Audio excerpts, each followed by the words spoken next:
दरिंदगी भरा उनका हमला हुआ है और जिस तरह से वहाँ टूरिस्ट को टारगेट करके मारा गया, मैं समझता हूँ कश्मीर के इतिहास में बहुत कम ऐसी घटना आपको देखने को मिलेगी जहाँ पे टूरिस्ट को इस तरह से टारगेट करके उनको मारा गया। ये भी बात सामने आ रही है कि धर्म पूछ के मारा गया। इसका मतलब उन आतंकवादियों का मकसद देश में आतंक और दहशत फैलाना तो है ही, लेकिन वो लोग कश्मीरियों के भी खिलाफ हैं, क्योंकि जब टूरिस्ट टारगेट होंगे तो कश्मीरियों का रोजगार छिनेगा। जब धर्म पूछ के मारने की घटना होगी तो दो धर्मों के बीच में नफरत फैलाने का काम होगा। अभी तक जो जानकारी मिल रही है कि पड़ोसी देश पाकिस्तान के द्वारा प्रायोजित ये आतंकवाद की घटना है। मैं भारत सरकार से मांग करता हूं कि आतंकवादियों को उनकी ही भाषा में जवाब दीजिए। जिस तरह से उन्होंने हमारे निहत्थे निर्दोष लोगों को मारा है, उनको उन्हीं की भाषा में जवाब देना चाहिए। कल से मैं देख रहा हूं कि वहां पर स्थानीय लोगों का भी विरोध शुरू हो गया है। कश्मीर के लोग भी शांति चाहते हैं, इस तरह की घटना नहीं चाहते। एक हुसैन नाम के शख्स ने अपनी ओर से कोशिश भी किया कि हमारे मेहमान हैं, इनको मत मारो, और वो भी इस घटना में मारा गया। बहरहाल सबसे बड़ा सवाल ये उठता है कि इतनी बड़ी आतंकवादी घटना हो गई तो हमारी खुफिया एजेंसीज क्या कर रही थी? ये सीधे तौर पे खुफिया तंत्र के फेल्योर का एक बड़ा मामला है। एक क्षेत्र में 2000 से ज्यादा पर्यटक हैं, वहां आतंकवादी पहुंच जाते हैं, गोलियों से भून के 28 पर्यटकों को जान से मार देते हैं। उनके जवाब में कार्रवाई करने के लिए सेना की तैनाती थी या नहीं थी? पुलिस की तैनाती थी या नहीं थी? खुफिया विभाग के द्वारा जानकारी दी गई थी कि या नहीं दी गई थी?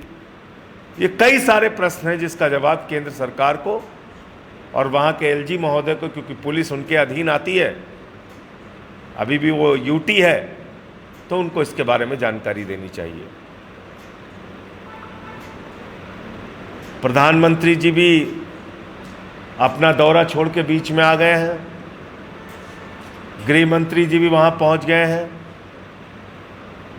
मैं केंद्र सरकार से मांग करता हूँ कि आप सभी दलों को विश्वास में लीजिए और एक विपक्षी दलों की बैठक बुला के इस पे आप क्या कार्रवाई कर रहे हैं या पूरी घटना क्या हुई है, कैसे हुई है, कहाँ फेलियर हुआ है, उसकी जानकारी देश के विपक्षी दलों को और उनके नेताओं को भी सरकार दे। और जो भी आप कार्रवाई करना चाहते हैं, इनको मुंहतोड़ जवाब देने के लिए, उसमें हम सब लोग आपके साथ हैं।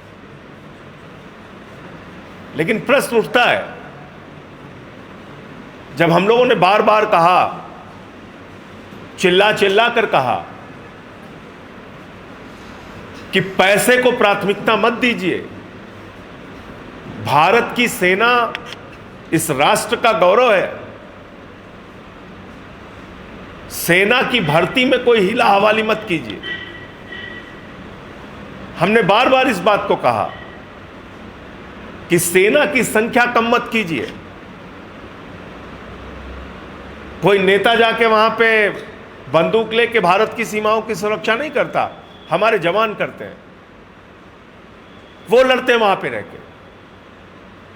लेकिन आपने 1,80,000 सैनिक भारत की सेना से कम कर दिए। 3 साल कोरोना में आप भर्ती नहीं कर पाए, कोई बात नहीं, उसके बाद आप भर्ती कर लेते। लेकिन एक तरफ आपने 1,80,000 सेना के जवानों की संख्या कम कर दी, दूसरी तरफ आप 4 साल के अग्निवीर की योजना लेके आ गए। अग्निवीर की योजना का विरोध पूरे देश के नौजवानों ने किया। हरियाणा हो, उत्तर प्रदेश हो, राजस्थान हो, बिहार हो, झारखंड हो, सब ने किया कि भाई जवानों के जिंदगी के साथ खिलवाड़ मत कीजिए, और ये 4 साल की नौकरी के बजाय जैसे उनकी भर्ती होती थी उस तरह से उनकी भर्ती की जाए। लेकिन आप नहीं माने। हमने बार बार आपसे कहा।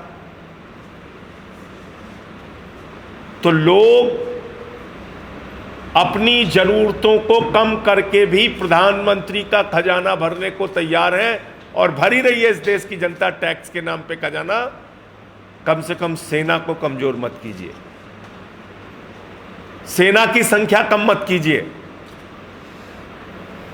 कम से कम ये अग्निवीर की भर्ती को खत्म करके जैसे सैनिक पहले भर्ती होते थे उस तरह की भर्ती कीजिए। तो ये विषय भी मैं चाहता हूं कि अब इतनी बड़ी घटना हुई है तो सरकार को इसकी ओर पुनर्विचार करना चाहिए। और कितनी घटनाएं हुई कश्मीर में वो मैं एक एक करके आपके सामने बताना चाहूंगा। 2016 में उरी में घटना हुई जिसमें हमारे सेना के 19 जवान मारे गए। 2016 में नागरोटा में घटना हुई और उसमें हमारे सेना के 7 जवान मारे गए।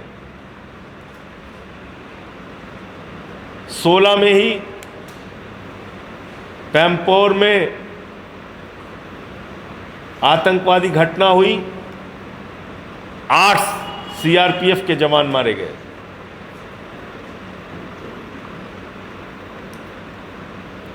2017 में सुंजवान जम्मू में आर्मी कैंप के ऊपर अटैक हुआ, 6 सैनिक मारे गए, 1 नागरिक मारा गया, 3 आतंकवादी मारे गए। 2000 उरी की घटना में भी 4 आतंकवादी मारे गए थे, और नागरोटा की घटना में भी 3 आतंकवादी मारे गए थे। 2019 पुलवामा, आप सब लोग जानते हैं कितनी बड़ी घटना हुई थी। 350 किलो आरडीएक्स हिंदुस्तान की धरती पे लाके हमारे जवानों के काफिले पे हमला किया गया और 40 जवान उस घटना में शहीद हो गए। 2024 में तीर्थयात्रियों पे हमला हुआ, 9 उसमें तीर्थयात्री की जान गई। रियासी 2024 में ही श्रीनगर मार्केट में हमला हुआ, ग्रेनेड से अटैक हुआ, इसमें 11 लोग हताहत हुए, कोई किसी की जान नहीं गई। 2024 में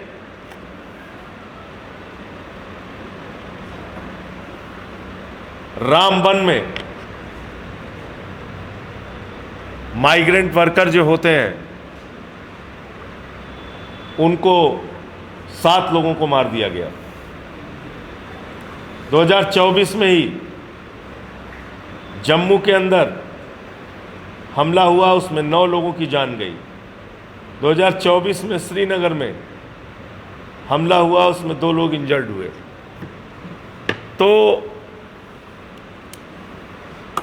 एक तरफ केंद्र सरकार बार बार ये दावा करती है कि सब कुछ शांत हो गया है, सब कुछ ठीक हो गया है, लेकिन मैंने सिलसिलेवार एक एक साल की घटनाओं का जिक्र किया कि कैसे कैसे कब कब हमले हुए हैं। इससे भी ज़्यादा दुख की बात यह है कि पूरा देश इस घटना की निंदा, आलोचना, भर्त्सना करने में, गुस्से में नाराजगी में, दुख में डूबा हुआ है। देश के लोग मांग कर रहे हैं कि जल्द से जल्द उन आतंकवादियों पे कार्रवाई होनी चाहिए, और बीजेपी वाले क्या कर रहे हैं? कार्टून बना रहे हैं। एक महिला, एक बेबस महिला जो अपने पति की लाश के पास बैठी हुई है, उसका कार्टून बना रहे हैं और उस पे लिख रहे हैं धर्म पूछा जाति नहीं। यह आपकी मानसिकता है? अरे धर्म पूछा जाति नहीं, धर्म पूछ के लोगों को मारा, ये तो पूरे देश में मीडिया के जरिए और जो लोग थे उनके बयान के जरिए आ गया, और इसके समर्थन में एक भी व्यक्ति नहीं। उन आतंकवादियों का मकसद धर्म के नाम पे झगड़ा कराना है, देश को तोड़ना है, ये हम बार बार कह रहे हैं। उनके खिलाफ कार्रवाई की मांग कर रहे हैं, और भाजपाई कार्टून बना रहे हैं। कार्टून बना रहे हैं उस महिला की जो अपने पति के पास बैठ के रो रही है, बिलख रही है, उनकी लाश के पास बैठ के रो रही है, बिलख रही है। तो ये कहीं ना कहीं बीजेपी की मानसिकता को उजागर करता है। आम आदमी पार्टी अपने 18 मंडलों पर इस घटना को लेके शांति सभा का आयोजन करेगी, और मैं फिर दोहरा रहा हूं कि भारत की सरकार, मोदी जी और गृह मंत्री जी और रक्षा मंत्री जी विपक्षी दलों को और देश को विश्वास में लेके इस घटना का मुंहतोड़ जवाब दें। आपके कोई प्रश्न हो आप पूछ सकते। क्या लगता है कि बहुत बड़ा सिक्योरिटी लैप्स है, इसको लेकर इसको जिम्मेदारी लेनी पड़ेगी, चाहे वो NSA हो या होम मिनिस्टर हो? देखिए, खुफिया तंत्र की तो सीधे तौर पे जिम्मेदारी समझ में आ रही है कि भाई 2000 पर्यटक जिस स्थान पे हैं और इतनी बड़ी घटना हो जाए पहलगाम में, कोई खुफिया एजेंसीज को जानकारी नहीं, आतंकवादी घुस गए हमारे देश में। इसमें पाकिस्तान का नाम आ रहा है। पाकिस्तान प्रायोजित आतंकवाद का दंश भारत वर्षों से झेलता आ रहा है। तो आपको पता कैसे नहीं चल पाया? पहला प्रश्न तो ये उठता है।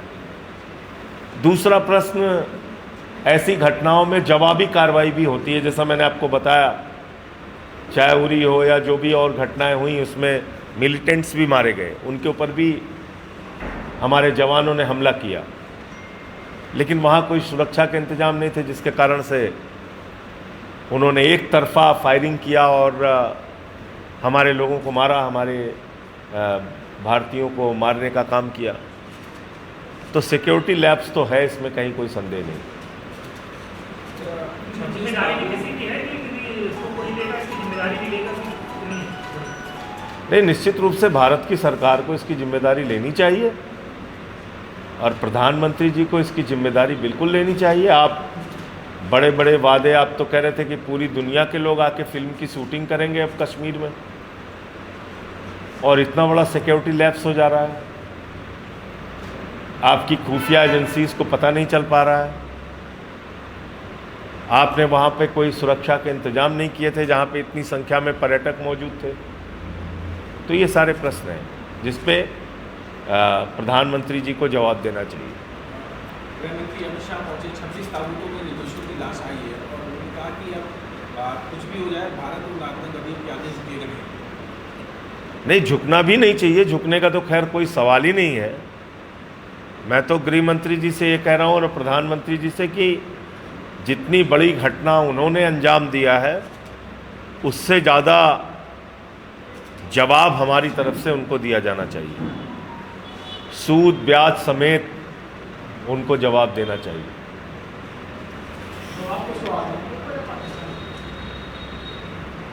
आतंकी अगर पाकिस्तान से प्रायोजित है और पाकिस्तान उन आतंकवादियों पे कार्रवाई करने में रोड़ा बन रहा है, तो कार्रवाई कीजिए आप, उसमें क्यों पीछे हैं? पाकिस्तान ने भाई, अगर पाकिस्तान के द्वारा प्रायोजित आतंकवाद हिंदुस्तान में होगा, उन आतंकवादियों पर कार्रवाई करने के लिए हमारी सरकार कदम उठाएगी, और पाकिस्तान उन आतंकवादियों के पक्ष में खड़ा होगा तो पाकिस्तान पे कार्रवाई कीजिए। फिर आप राष्ट्र की सुरक्षा, नागरिकों की सुरक्षा सर्वोपरि है। फिर साक्ष्य को भी मांगने की पिछली बार अब वो फिर उन्हीं बातों को दोहराना पड़ेगा। अनावश्यक का एक दुष्प्रचार है भारतीय जनता पार्टी की तरफ से, उसका मैं जवाब नहीं देना चाहता।